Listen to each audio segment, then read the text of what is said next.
अभी बीते दिनों हमने नवरात्रि मनाई और मैं बस यही कहना चाहूंगा कि भूखा रहना और भूखे रह करके व्रत रख लेना केवल हमें बड़ा कर देगा, बिल्कुल ये भ्रम है। हमें कैसे जीवन को बड़ा करना है। वैसे इस व्रतों और संकल्पों की माला को मैंने कविता में पिरोने का प्रयास किया है और मैं चाहता हूं कोई व्रत कोई संकल्प अगर आपको अच्छा लगे, मैंने 4-5 सालों से एक व्रत एक संकल्प मन में उठाया है।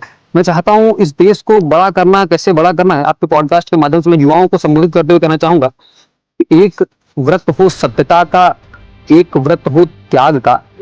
कोई नेता, राजनेता, अभिनेता इस देश को बड़ा नहीं करेगा। वो सब केवल हमें आपको एक आवरण में बंद करके रखे हैं। उस आवरण को क्रॉस करके, उस आवरण को तोड़ के हमें आगे निकलना है। और कैसे निकलना है?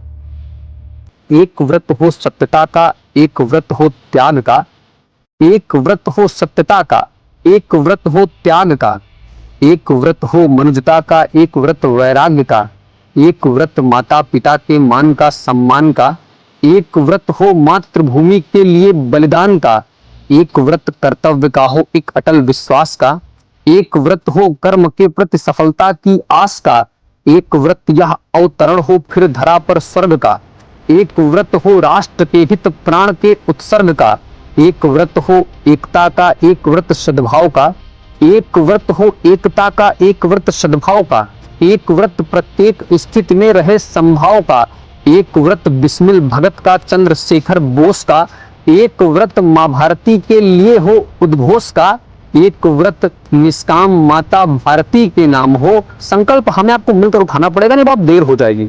एक व्रत निष्काम माता भारती के नाम हो, एक व्रत माँ भारती की आरती के नाम हो, एक व्रत ये कह रहा हो मृत्यु से डरना नहीं है, एक व्रत ये कह रहा हो मृत्यु से डरना नहीं है यही अंतिम लड़ाई, पर हमें मरना नहीं है, पर हमें मरना नहीं है। बहुत बहुत धन्यवाद।